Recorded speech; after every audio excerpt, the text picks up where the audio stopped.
Nothing in this podcast or on our website should be construed as medical advice. Consult your healthcare provider for your individual nutritional and medical needs. The information presented is based on our research and is strictly that of the author and not necessarily those of any professional group or other individual. Hi, I'm Sue Becker from Bread Beckers. Welcome to Sue's Healthy Minutes. I'm so excited you've joined me today, and I hope this episode encourages you and allows you to find the answers you have been praying for the health of you and your family. Today on Sue's Healthy Minutes, I want to play for you an interview that I did a few weeks ago on the Living Out Loud podcast. Living Out Loud is a podcast hosted by Allie Bell and Amanda Reed. They have a heart to encourage women to find freedom to share their stories. And I had the wonderful privilege of being asked to be a guest on their show to share my story. Amanda couldn't join us for the interview, but Allie and I had a wonderful time talking and sharing about everything bread. We had so much to talk about that Allie has invited me to be a guest speaker at her Need Your Cure conference. And that's need, like need your bread, coming up on August 10th in Oxford, Mississippi. I will be joined by other passionate speakers such as Dr. Ben Edwards of Veritas Wellness. It is sure to be a great day. So I'll put a link to this event in today's podcast description for you to check out. I hope you find encouragement in this episode today. Enjoy. All right. Well, welcome, Miss Sue Becker. I am so glad that you are joining me today. I just want to start out by giving you a chance, giving you the floor to just share a little bit about yourself, your family, and your story, what God has done in your life. Wow, it's been an amazing journey for sure. Many years ago, I tell people I headed off to the University of Georgia as a pre-med student. I loved the study of the human body. You have this great grandiose ideas of saving the world, but I loved the body. I loved how it worked. I loved studying it. And so got the University of Georgia, and I was like, I really don't want to be in school that long. And I laugh and tell people now, I think I'm a better student now than I ever was in college or high school. No, I know I am because I love to study, but I didn't want to be in college that long, didn't want to be in school that long. And I knew I didn't want that type of grueling career. I don't know why it didn't hit me until I got to college, but I knew I wanted to be a wife and a mother ultimately. And I'm not saying you can't be a doctor and be a wife and a mother, or can't have a heavy duty career and be a wife and a mother. You certainly can, but I just knew that wasn't the path I wanted to take, though I loved the study of science and biology and chemistry and physiology and biochemistry. So I changed my major. I spent a quarter in pharmacy school and realized that's not really what I want either. And thankfully was led, I think, by the Lord to food science. It was an up and coming industry at the time. Food science is not a nutrition degree. A lot of people think that is, and it's not a home ec degree. It's actually the study of food processing. Everything that has to happen to the food to make it sit on the shelf forever and ever. Some things very good. Also food spoilage, food poisoning, it was a wide open field too. So I focused more on food microbiology, and I worked as a bacteriologist at Kraft Foods for almost 5 years after graduating. Until I had my first child. I met my husband at the University of Georgia, and we married our senior year, actually. Wow. And we've been married this year will be 49 years. So a long time. Yeah. And we have 9 children, 7 biological, 2 we adopted, and we have our 18th grandchild on the way. So, So 18. We live just north of Atlanta, and our store, Bread Beckers, is in Woodstock. Our home address is Canton, but it's all in the same county. But after graduating, I just continued to study. It was funny. I didn't want to be in school that long, but I loved to study after I didn't have to take a test on it, So I studied healthy eating. I believe that God created our bodies, gave us food to nourish our bodies, and kind of in a simplistic way thought, if something's not working in our body, we must be missing a nutrient. And so I kind of came at everything from that standpoint.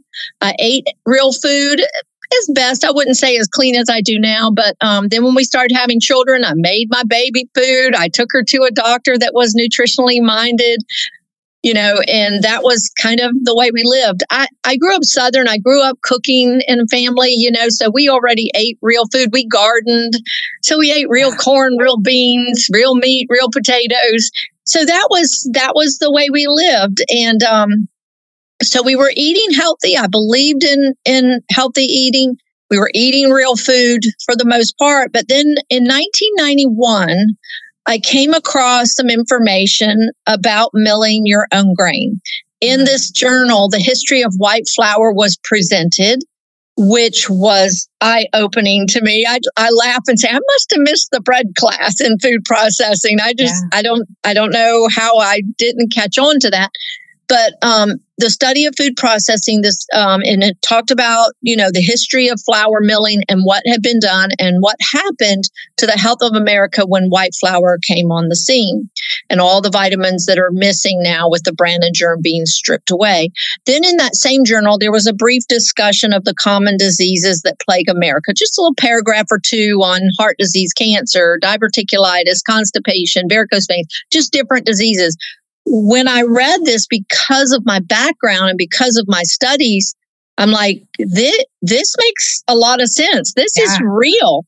And it was like, you talk about those light bulb moments. Well, it went off for me.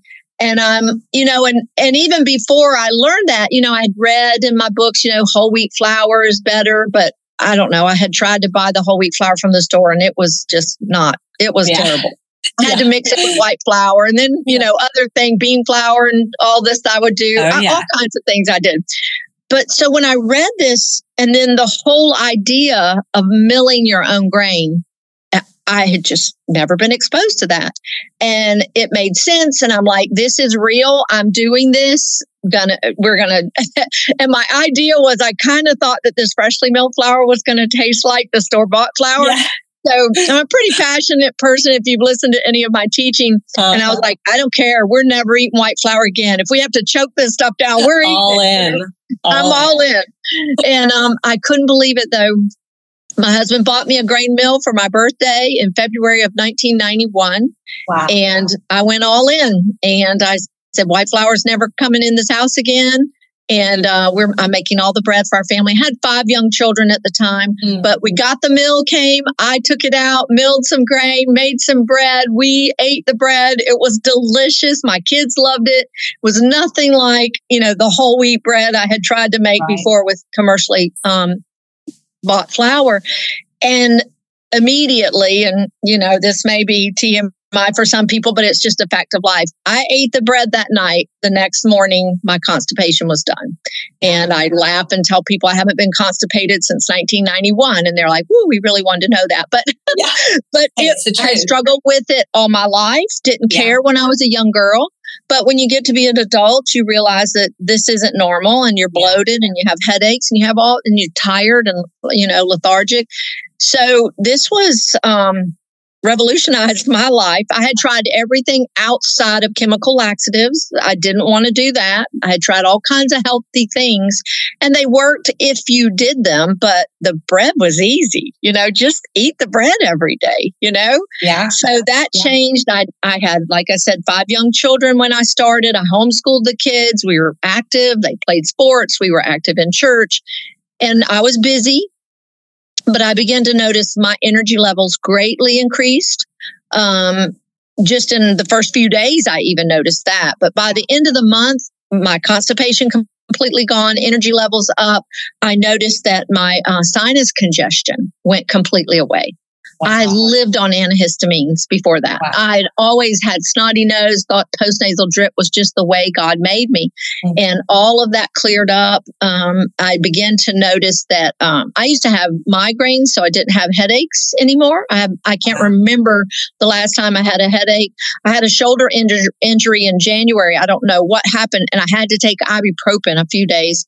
I had to find a bottle and it expired in 2017. So that's how little I need, pain relievers. Yes. So it was just kind of funny. So that all went away. I used to get strep throat twice a year, just maybe more, but absolutely twice a year, fall and spring. I can't remember the last time I had strep throat or sick like that. And then I began to notice my children didn't have ear infections anymore. The first few born before bread did, and now they didn't. And just the health of our family changed very noticeably in a very short time. And mind you, the bread was the only change we made. I just now was milling my own grain, making all the bread for our family, and adding that to the already real foods we were eating. Right. So we were eating pretty clean, but with the exception of bread. So that's how I started.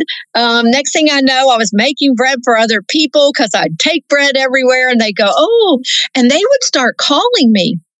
And they go, I have so much more energy when I eat this bread, or my constipation went away. Well, then I seriously started making it and selling it out of my home. Everybody. And everybody wants it. And so one day I got a phone call from a lady, and I answered the phone. I laughed and I said, it was before 8:00 in the morning. I answered the phone. She goes, it's the bread. It's got to be the bread. And I'm like, hello, who is this? And she said, my cholesterol dropped 85 points in 1 month, and all I changed was the bread. She said, I've been dealing with this for 3 years. I have gallbladder issues, diverticulitis, and high cholesterol. Been on multiple medications, and nothing has changed at all. And she said, all I did was change the bread. Well, that sent me on a journey. I'm like, what is in this bread? Because I kind of had figured out the constipation, the sinus congestion, the immune system. But I'm like, what's in this bread that would lower someone's cholesterol? So I studied, pulled out my books, found every nutrient is there in whole grains to metabolize your fat and cholesterol. And we have hundreds of cholesterol lowering testimonies. And so I got even more passionate and just began to share the bread with others. And then it grew. I was making bread for my family. I'd then had my sixth child. And I really just wore myself out. And I would never forget, I had been making bread all day for other people and my family, trying to teach my kids school and do the things that moms have to do. Yeah. And I'll never forget, I met my husband in the driveway one day, and I just said, I don't think I'm supposed to make bread for the world. I think I'm supposed to teach the world to make bread for themselves. Mm-hmm. I think I would like to start a business selling grain mills and teaching people how to make bread. And he said, okay. So Bread Becker's was born on our driveway in the fall of 1992 in our tiny little home with all these children. And it's just grown astronomically since. And it's because it's real. It makes a difference noticeably in a short amount of time. And it's real. It's real. Not a pill, and it's easy to incorporate. And I got excited because it was healthy food my family loved, my kids loved. You can find something. One of my children didn't like blueberry muffins. Okay, so whatever, then don't eat blueberry muffins that day. We'll make something else the next day. You can find plenty of food, pizza, cinnamon rolls, donuts, bread, muffins, pancakes, that the kids like. And then not to mention, adding in other things, brown rice, changing from white rice to brown rice, and boiling whole grains and making salads out of them. So it's been an incredible journey, and one that now we just have thousands of testimonies of people's lives that are changed. And that is such a blessing. Wow.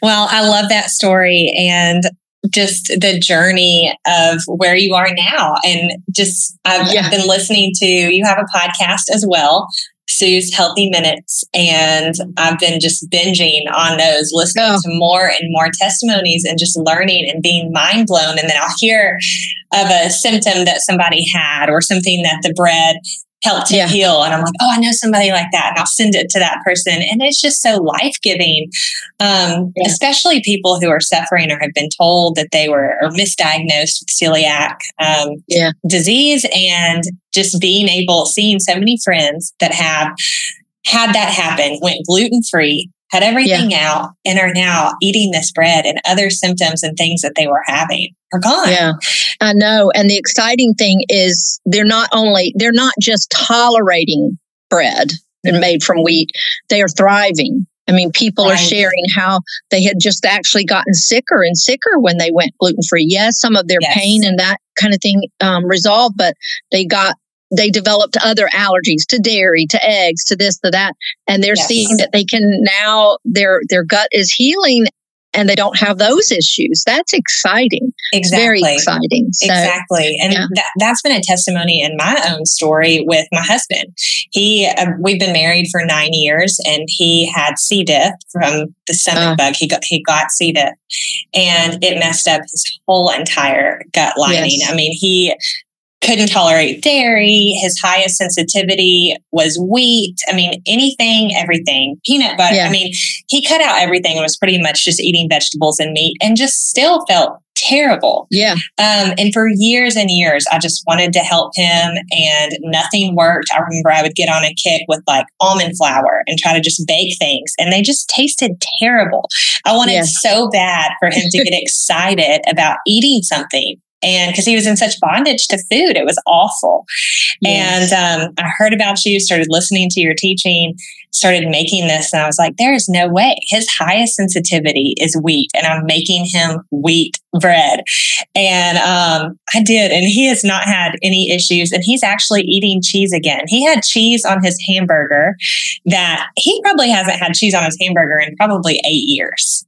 I mean, it is just changing his gut. And we've started adding fermented foods, which you have some information on that on your website, YouTube channel as well. So, I mean, so much food freedom and so much excitement going around, especially in our community of Oxford, and just extending to our surrounding areas too. Yeah. And that I love that word, food freedom. A lady I prayed for had a lot of health issues. And that's what she said. She said, I just want food freedom. And that just stuck with me because we are so bound by the health issues that we're facing and all these sensitivities to food. So it's exciting. And one of the reasons I started the podcast, because years ago when we started in 1992, I would speak at homeschool shows, and they would record me, and it would be on these little cassettes. And so we duplicated them and would give those away. And then nobody had cassette players, and some of y'all may not even know what cassette players are. Right. So then we went to CDs. Well, a few years ago, it was like we used to take, hundreds of CDs and give them away every time we spoke. And then we started nobody was taking them. And I realized nobody has CD players anymore. So in 2022, I was like, I've got to get this where it's more shareable. Yes. And that's why I started Sue's Healthy Minutes podcast, because it is shareable. And like you said, you can just go send somebody a link now and they can just listen to it instead of, I have a physical CD or something that you'd have to mail or something like that. Right. This way, technology is wonderful in some ways. So, and just, the word has spread. I think I didn't complete my story with, we started in our home in 1992, and we outgrew our home just from word of mouth and doing the homeschool shows and speaking to people and teaching them and their testimonies. And we incorporated in 1998 with a longtime friend and partner, and moved out of our home into our current warehouse and building in Woodstock. And then I don't remember exactly, it was probably 2000. We acquired it was 2009. We acquired another warehouse where we bring in truckloads of grain and do all of our packaging. And now we have over 130 co-ops, I think. We deliver all over. My husband drives in the southeastern United States, but we have them going out to Texas and all over now. So God has it's been amazing to see him work and move, and we just do the next thing that he tells us to do. Well, you're sharing the truth, and it is setting people free in so many ways. And that is a message that I want to stand behind and that I can't get enough of. I mean, I've been sharing it. People have come up to me saying, I heard you're opening a bakery. And I'm like, no. I am going to teach you how to make it. I'm not going to be making it. So I learned that from you. Okay, so I'm curious. I'm a mom of 4. I have an 11-year-old, 6, 4, and 18 months. And we are in that stage where why should we eat vegetables? We have 5 acres. We have a garden. We do all the things, kind of what you were talking about, growing our own. And I thought we were eating pretty healthy too. Yeah.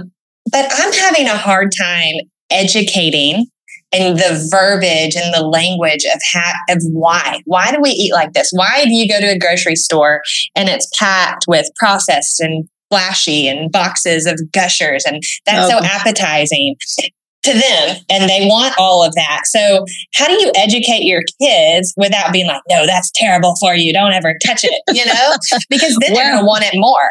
Right. So I'm like, where's the balance? What words do you use? I'm sure by example and modeling it. Just what's your advice and wisdom on that? Well, a little of both, actually. I'll never forget one time sitting at a hockey game my boys were playing in, and my kids wanted something, and one of my children ended up buying some popcorn or something like that. And the younger one said, well, Mom's going to sit there and read the label and tell you all that's terrible about that. So it's a little bit of both, but for us, we didn't eat out a lot. They were used to it. They just grown up that way. And, just eating from the garden, eating real meat and mashed potatoes and green beans and tomatoes. And like I said, they had their likes and dislikes. So for us, it wasn't a real hard transition.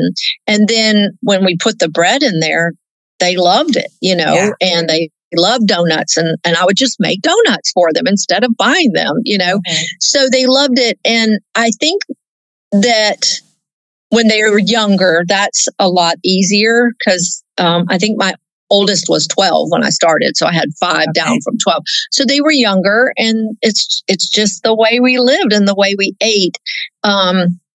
So someone starting out where you've been buying those pretty packaged things that are appealing, it may be a little harder, to make that adjustment. But I think as you do, they get to where they can recognize the taste. And I'll give you an example.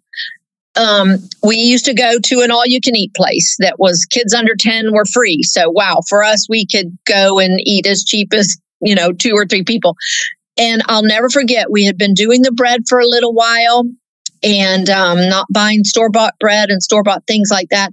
And one of my children it was their birthday, and they brought them a cake. Now, any other time, it would have been, yahoo, Yeah. They took one bite of that cake and went, this tastes like chemicals. Wow. So their palate changed, and the kids' menus. Another time, one of my children said the macaroni and cheese tasted like medicine, is what she said. Wow. So I think that you just have to kind of be gentle, pursue it, make the bread, find things they like. I cooked for a kids camp one summer, and I thought they were going to throw me out of the place for the first day or so because they didn't like the rolls. They didn't like the pancakes, because they were different. Yeah. But then pizza night came, and after pizza night, it was like, we love it, Wow. And so I think you have to just plug along with the bread, find things they like and make those, and make the cookies and make the snacks, that they're used to. And I think they'd come around. I don't know if that answered your question, but, because I've done kids camps, and I made a strawberry shortcake, and I made cake out of freshly milled flour. Mm-hmm. And some of the kids came up to me and said it was the best cake they had ever tasted. Yeah. Because it didn't taste just like chemicals. Yeah. And they can notice. That's right. I think it's harder for kids that, live on chicken nuggets and hot dogs and things frozen pizza and cheese sticks.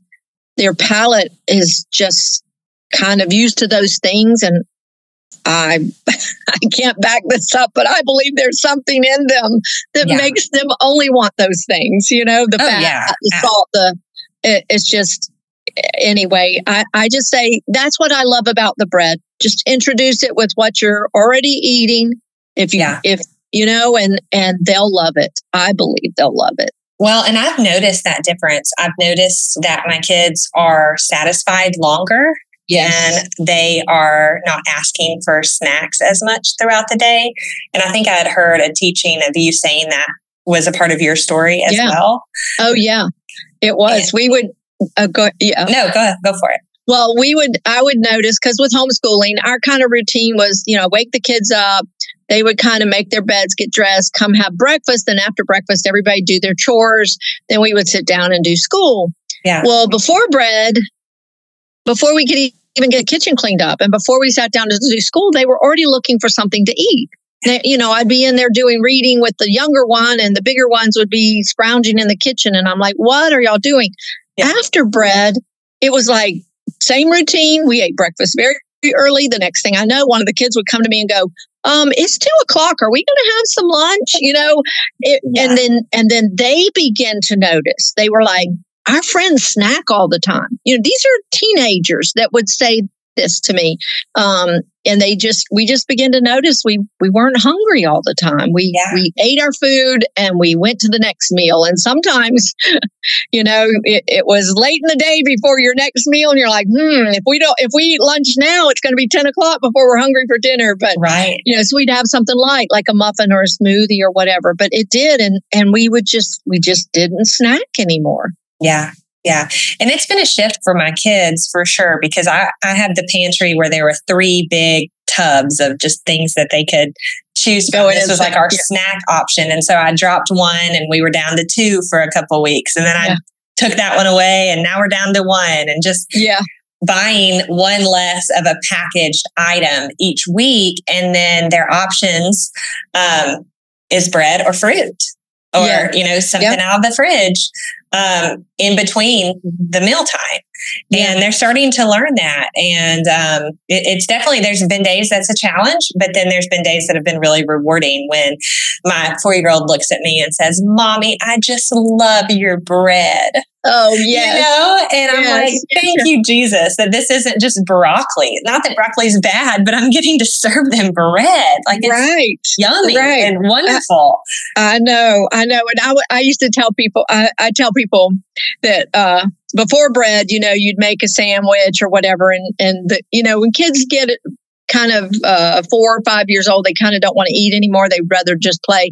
Yeah. So when we'd make a sandwich or whatever, I'd take the meat off the sandwich and say, just eat the meat, and I say now after bread, it was, I'd take the meat off the sandwich and go, just eat the bread. Just eat the bread. Just eat the bread. Get it in. Yeah. That's right.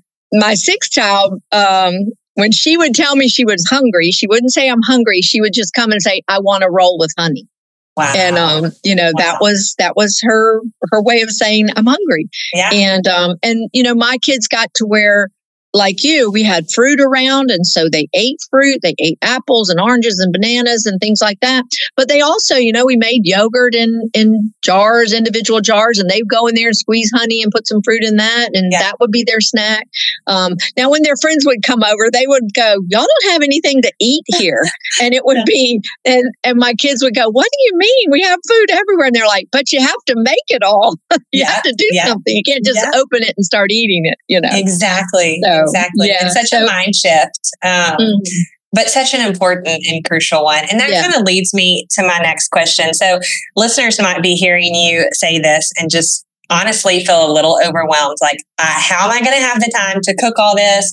How am I going to make all their snacks? And people that know me and have known me before I started making the bread, they're laughing because I was not a good baker. Like, I was the one that would just show up with a store-bought cake. Like, I was not going to make the cupcakes. Like, I just didn't spend a whole lot of time in the kitchen. Now, we ate good. Like, it would be a protein, vegetables for dinner, very clean eating in that sense. But I just didn't know how to bake. I didn't know how to make it fancy. It was very bland, very simple. So what encouragement? Well, hold on, not yet. Tell me, was there ever a time throughout your life of making bread that you felt like it was just too hard to sustain making bread? And what did you do? Or maybe there wasn't because I would have to say, for me, no, there wasn't a time. I mean, once I knew the nutritional benefits and saw firsthand what it did for our family, I couldn't go back. I mean, I make it happen. And I just, I tell people it's kind of a rhythm. And also, we were a busy family.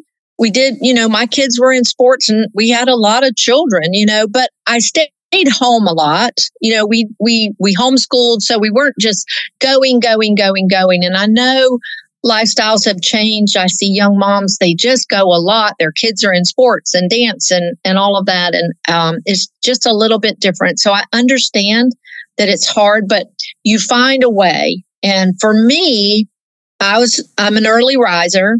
So I would get up and I had tools. That was the other thing. Had a mill that ground flour very fast, a lot at a time. I love the Wonder Mill. And I had a mixer, the Anchorstream mixer. I would get bread dough on to make 6 to 9, usually 6 loaves. It could do 9, but I didn't like that much because that wouldn't all go in my oven at once. So I would get up early. That would be the first thing. Mill my flour, make my bread dough. And then, by the time breakfast was over, the dough was ready to shape and I had 6 loaves. And I just learned to do things with that batch of dough. I'd make dinner rolls out of some, hamburger buns out of some of that dough, cinnamon rolls out of some of that dough, and then sandwich bread. And so I was good for 2 or 3 days. And I tell people when my kids were all home, I made 6 loaves of bread twice a week. But then, and I guess just cooking is a little bit easy for me and natural for me because I've done it all my life. And, but then I just developed recipes that were easy. Muffins.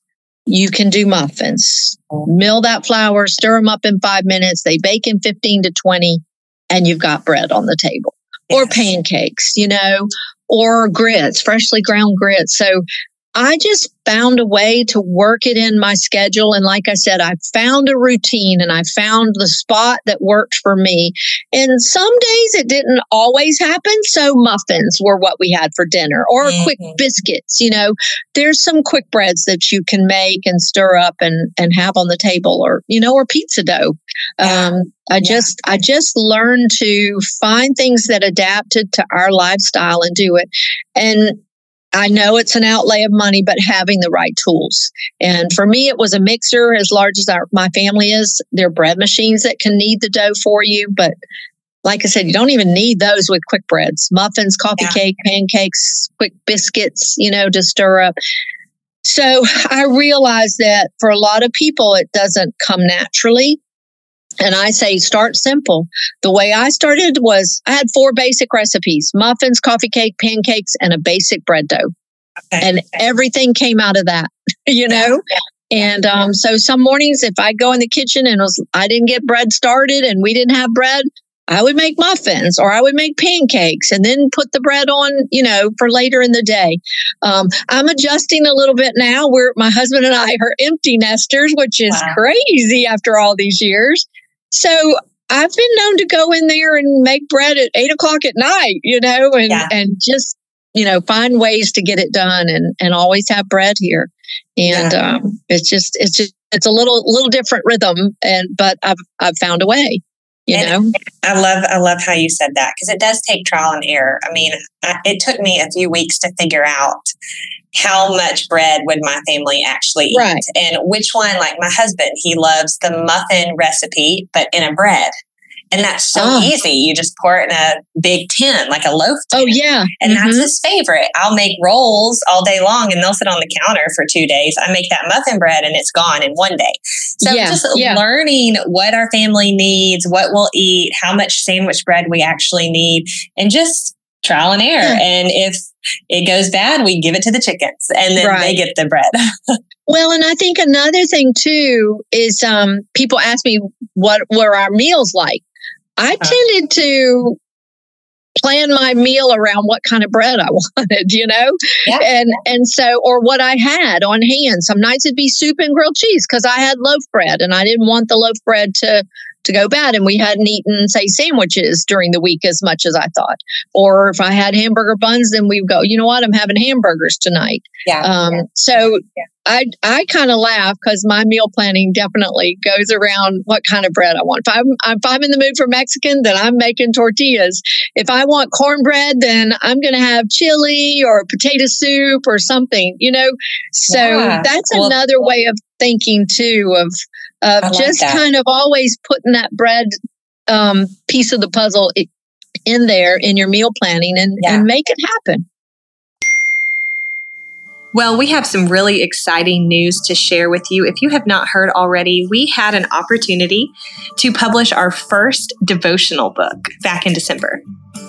We have spent the last 8 years providing a platform for women, you, to find freedom in sharing your stories on our podcast. We pray with each devotion that readers will be encouraged and challenged in your walk with Christ.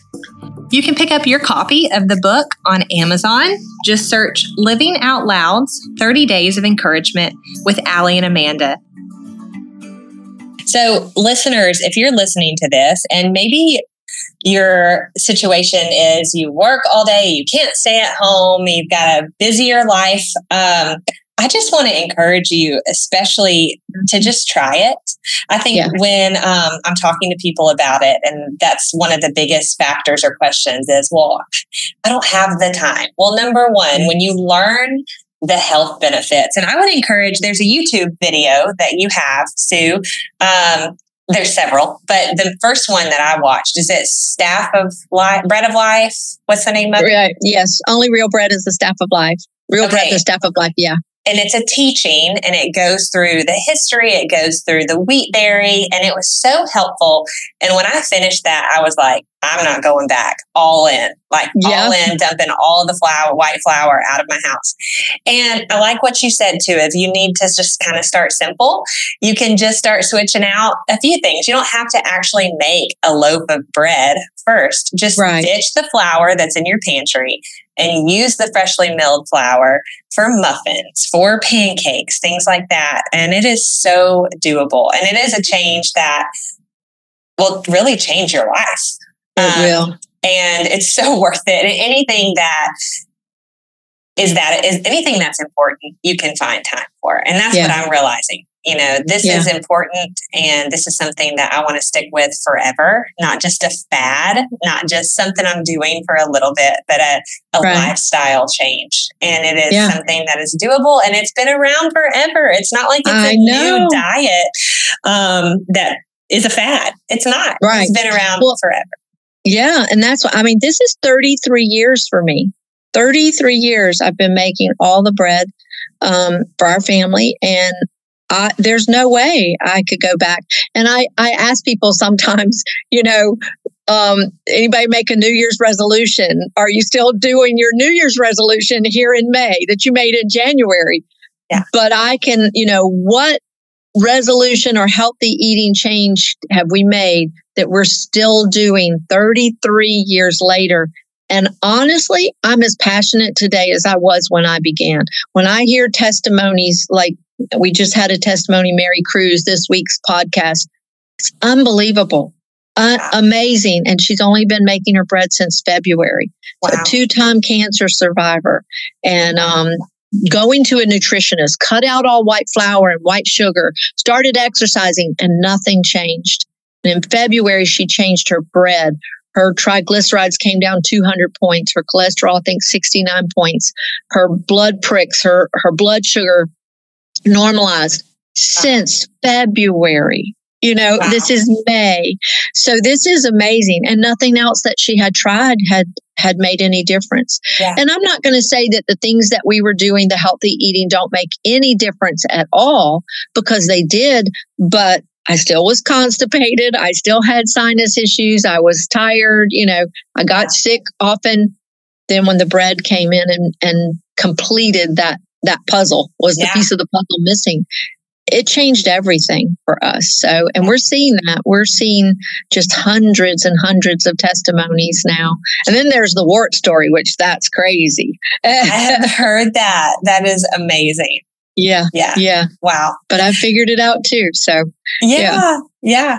Well, okay. So the question I get asked all the time, and I'm sure you do all the time, but is there a certain amount of bread that you should eat a day? Like, is there this number? How do you gauge if you've had too much or too less? I don't think you could get too much because the bread is so filling. It's going to satisfy you. You're not going to overeat it. But my short answer when people ask me that, I said, Jesus compared himself to bread. How much Jesus do you need? Every day, every way. So, we are so dosage conscious in America. This is food. And yes, it is food that's medicine, but we just need to think about it as food. And, the USDA recommends 6 to 9 grain servings a day. So that would be a lot of bread. And, I do need to clarify, when I say bread, it doesn't mean a slice of, yeast bread or sandwich bread. It can be a muffin. It can be a pancake. Yeah. It can be a serving of brown rice. It can be a serving of freshly ground grits. It can be a serving of oatmeal, so there are lots of ways to get your servings of whole grains, not just a bread, a muffin, a pancake, or a coffee cake, a cookie, sense. Yeah. So 6 to 9 servings a day. I know one slice of bread has about 4 to 5 grams of fiber, and we're supposed to get 35, grams of fiber a day, some roughly around that. So, that's in the range of 7 to 9, 6 to 9 servings. It's going to get you there of whole grains. Yeah. Fruits and vegetables. Now they do have some fiber. Meat, of course, does not, but your proteins don't. But your fruits and vegetables do. So interchanged with all of that. But the whole grains are the most nutrient dense food God has given us. And most of the world lives off of grains and beans. And we don't realize in this country that grains are getting blamed for making us fat and all that. And I get it. The denatured and the commercially processed bread and flour and stuff like that does. But most of the world lives off of whole grains and beans or rice and beans. And they don't eat the meat and the sugar and like we do here. Right. And they don't see the diseases that we do. So I put bread at every meal. I just answered an email and she was like, how do you get bread at every meal? And I'm like, well, I usually have an egg and piece of toast for breakfast, or maybe oatmeal, or maybe a piece of Ezekiel bread and my yogurt shake, or an energy shake or something like that. And then lunch, I'm probably have a sandwich, or I might have, if I've had toast at breakfast, I might have a muffin and yogurt for lunch, or a piece of pizza or something left over, and then dinner is a lot of times brown rice, black eyed peas, a roll of some kind, or cornbread. So I eat bread every day, every way, every meal. And the question I get asked a lot of times, I hear people say, well, I haven't seen the health benefits that you do. You talk about. And I ask them, I'm like, you're making the bread? Well, yeah, I eat a muffin in the morning. Well, everyone that has shared significant health changes, they were all like me. They went all in. And this was the way they ate. And I'm not saying we never eat anything out. I mean, we go to church and sometimes, or you go to someone's house, and I usually take bread. But, I'm not going to say we never eat anything out or white flour.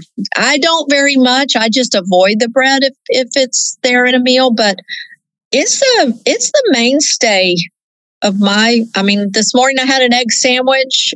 Lunch, I don't remember what I had this morning. I can't remember now. I think I just had a piece of toast and a shake. And then lunch, I had an egg sandwich. Yeah. So, it's just part of my life. And I don't think of, I don't know how I would eat without it.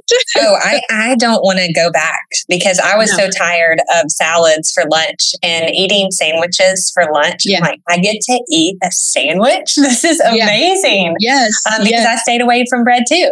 And, I'll show up on a Bible study night and we sat down for the first time. This was the first time I had made this type of bread and I hadn't told anyone about it. And I laid it down on the table and everyone was like, oh, you made a treat. You actually made this. And I'm like, this is God bread. And everyone was like, I love it. What? And so that's when it just kind of started. Yes. Okay. Yes, So I love it. I have another question for you. Okay. Any certain wheat berry that's best to start a baby out on? Well, that's a good question. Now, I did not start my babies on wheat. I started on vegetables first, fruits and vegetables first, because that's the pediatrician I first took my oldest daughter to, who's soon going to be 44 years old. He recommended vegetables, sweet potatoes, carrots, green beans, start them on that, then start adding the fruit. And then I introduced whole grains, and it was oatmeal. And I would just blend it all up in together so that they weren't picking things that they liked and didn't like. So, and then brown rice, I added that in. And then millet is an excellent grain to start babies on. It's real high in B vitamins. And it's very easy to digest. And so I would just cook it up, and I made their baby food. So I pureed it all together. And even when they started eating meat, I just pureed it all together and made this big jar of baby food. Mush. I hate to call it mush. Yes, I wasn't going to say that, but it was, especially, my 6-child, I would do a pot of brown rice, a pound of ground beef, green beans from our garden, and, and other squash and other things, and just blend it all up. It was delicious. It tasted like shepherd's pie, Wow. And and she loved it. And usually she'd have oatmeal. And like if I did oatmeal, then I would do apples, and I would cook the apples and pears and bananas or whatever. Yeah. And she might have that. So then by the time they're at that point, they're probably 9 months to 1 year old. Then it was bread. Yeah. As soon as they could eat the bread, I started giving them that. And so I didn't really cook wheat and give it to them so much, but I started more with, when I started introducing grains, it was oats, brown rice, millet, and then of course bread. Okay. Like my little granddaughter, she just turned 1 in March, and she's been eating the bread for a little while, because you can tear it up in little bits and they just skum it, and it's so nutritious. And so that's kind of how they got introduced to wheat was through the bread. Well, that's helpful. Thank you.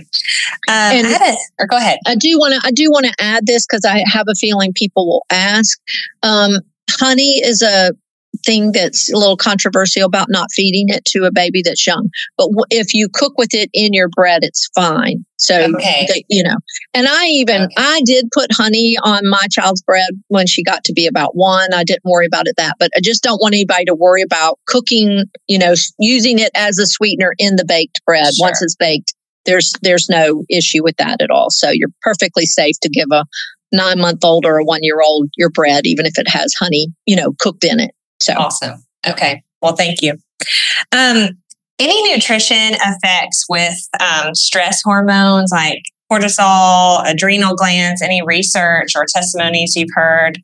Well, I'm actually glad you sent me that question, because I've done some research, but I actually this morning did a little more research, and I'm going to do a podcast on it. It is fascinating. Whole grains are one of the best things you can eat for your stress hormones, your cortisol levels. Vitamin E, of course, wheat is one of the richest food sources of vitamin E that there is, and it actually has an inhibiting effect on your cortisol production. So it's perfect when you're in the beginning stages of adrenal fatigue. Of course, after a while, if you just cortisol, your adrenal gland wears out, and then you become low cortisol levels and you think, oh, I'm great. But no, you're now adrenal fatigue. But, and then of course the B vitamins. If you look at any adrenal gland supplement, you're going to see it's all those B vitamins. Well, those are all in your freshly ground whole grains, particularly wheat. And so, they play such a key role, just in your whole metabolic function at your cellular level, and in giving the energy that your mitochondria needs. I mean, it's a big, big, big player. And then not to mention the fact that, the whole grains, the fiber that's in whole grains causes you to break down the sugars. They're digested more slowly, so you get a slower release of sugar. So you don't get that demand for insulin and the rise in your blood sugar. And that's key. A lot of people don't realize that blood sugar levels are important in your stress and your adrenal function and all of that. So it plays a big role. And I stumbled onto a university study and a medical study. And it was just like whole grains are the answer. So important for cortisol levels and adrenal issues and getting those energy levels back up naturally. Wow. Awesome. Okay. So we can find that podcast. It'll be out eventually. Well, I'm not sure. Yeah. I leave in a couple of weeks I'm leaving a week and a half. I'll be in Tanzania for 16 days. So it might take me a little time, but I have saved the article. I've printed the article and I'm going to do a little more studying. I just can't wait because I got so excited about it. Awesome. So listeners, stay tuned. That is coming. Yeah. That's wonderful. Okay, so this is a question. I have two more questions for you. Okay. But this question somebody had sent me, and they had heard you referencing a study about rats not being able to reproduce after 4 generations of a white bread diet. Yeah. Where can we read more about this, and kind of what was a short snippet of what you've learned from that? Yeah, I will send you the link to that. It's an older article. I've actually had it for about 20 years, I guess. And I'll send that. It was the nutritional characteristics of organic, freshly stone ground. It was sourdough. It was a McGill study. It was the Ecological Agricultural Project. So I'll send you the link to that. But it was fascinating to me because there's a lot of discrepancies over how long you can store freshly ground flour. And some of it'll say, in this study, it even states that they found that some went rancid in just 2 days. Some of it was, not rancid, 2 to 14 days. So there was a big spread there. Yet some people recommend that you can store it for 90 days, So there's a lot of discrepancies on the loss of nutrients, how fast that is. I've seen studies like university studies where most of the oxidation takes place in those first few days. But then, you still have some a year later. Well, yeah, but you've lost a lot in those first few days. So a lot of discrepancies there. But what caught my attention with this study was they had, it was a rat study. It was a German rat study. So they had 5 groups. The first group, they fed freshly ground flour. The second group, they fed bread made out of the freshly ground flour. The third group, they fed flour that had been held for 15 days. I thought it was 14, but when I reread the article today, it was 15 days. The fourth group, bread made from that flour that they had held for 15 days. And then the fifth group was white flour. After 4 generations, only the first 2 groups thrived. Only the ones with freshly milled and bread made with freshly milled. The ones that had been held for 15 days, they didn't thrive. So that tells me there is definitely some degradation of the flour and the nutrient content in just a matter of 2 weeks. Wow. So I get that a lot. When I first started studying all this, I didn't know I was going to be speaking and teaching all over the place. So I just studied and I'd write it down, in my notes somewhere. And, I didn't keep track of where I read it all. So I'm trying to go back and get some references where I can, and sources where I can say, this is where I found this. And I've reached out to some universities and things, but I'm seeing some discrepancies. But when you read something like that, that's a pretty good indication. And one of our grain suppliers, our oats supplier, oats is a grain that is not storable like wheat, because unlike the kernel of wheat, your wheat germ oil is down in the center, in the germ is where the oil is found in all your fats. But in oats, it's found in every layer. It's found in the bran, it's found in the germ, and it's found in the endosperm. That's why they don't really do anything to oats. They don't strip the bran off. In rice, it's found in the bran. So that's why they polish the bran off so that white rice will be storable. Brown rice is not storable. So, but oats, it's in every layer. So there's nothing they could really do to it to make it not go rancid. So that's why oatmeal in the store used to be what heart doctors would say, go eat oatmeal, because that's the only source of fiber, people could find in the regular grocery store. But anyway, I when I was writing my book, I interviewed our oat supplier. And what they told me, and this has fascinated me, they said that there's an inedible covering shell, if you want to call it that, on the oats. And when they strip that off, humans can't digest it. When they strip that off, then all the oils are exposed, kind of like shelling a nut, cracking a nut. So all those oils are exposed. Well, they said so all oats are steamed. Even the oat groats or the rolled oats, they're steamed. And some people say, oh, they're steamed so they'll flatten better. No, they're steamed so they don't go rancid as quickly. And she said, if we did not do that, they would be rancid in 3 days. Wow. That was interesting to me. Yeah. Because I was reading and read in different sources that I didn't log my references that you lose a lot of nutrients in the first 3 days. Yeah. And I have reached out to the University of Kansas, and they said most of the oxidation takes place as soon as it's milled. That doesn't mean you're not going to still have some a year later, but you lose a lot in those first few days after milling. But that was, I keep getting this 2 to 3 day number popping up. So it really makes me wonder. So what I tell people, mill your flour, make your bread. Once your bread is baked, the nutritional loss is minimal. In fact, there are actually some nutrients that are more easily assimilated by your body after you've cooked it. Oh. So bake your bread, mill your flour, bake your bread. Nutritional loss is minimal once the bread is baked.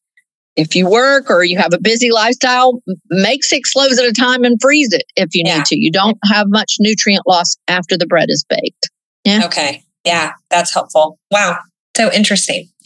Thank you. Yeah. So I will send you that link. I had to find it this morning when I saw that question. And so I'll send you that link because I saved it so I could find it easily. It's an older article, but it was very, very fascinating. It is. So I can't wait to read it. Yeah. As we wrap up our time together, so if there's a listener who is like, you know what, this is amazing, I want to do this, but I'm feeling a little bit overwhelmed by just the details or the how, or where do I even start? What advice would you give them? I would just tell them, if you want to change your health and the health of your family, buy a grain mill. People used to say, oh, well, you tell people this because you sell a grain mill. And I'm like, no, I sell a grain mill because this is what I learned, the health benefits. And we didn't really even go into that too much today. I would tell them, listen to the podcast. Better still, go to our YouTube channel, watch the Only Real Bread, the Staff of Life video. Yes, it's 3.5 hours or 4 hours long. Watch it in segments. It will open your eyes just like it did for me. And buy a grain mill and buy some grain, and you will be surprised and amazed and shocked and blessed by the health benefits that you see. In all my years of studying, and it's 50 years now of studying biochemistry, physiology, I have never seen one thing bring such amazing health benefits. So I will say it like so many people that share their stories will say, just try it, and those of you that are listening that maybe are already making it, share your bread with other people, because I've just, share the information with others, send them a link to the podcast of a testimony, because you never know whose life you're changing just by sharing the bread. And I liken it to sharing Jesus with other people. That's right. You never know who needs to hear it. And I call it the ripple effect. It's just going to go out and you'll never know how much it'll change their life. And when you get a hug from somebody that says, you saved my life, I'm getting teary-eyed a little bit here. That's amazing. And you could be the one that needs the bread, and you could be the one that's sharing the bread. So just do it. Sue's Healthy Minutes podcast has been a presentation by the Bread Beckers Incorporated located in Woodstock, Georgia. For more information, store hours, and learning opportunities, visit breadbeckers.com and follow us on Facebook and Instagram. Make sure to subscribe to this podcast and never miss an episode. Share this with 2 friends who would benefit from this information, and be sure to join us again next week for more of Sue's Healthy Minutes.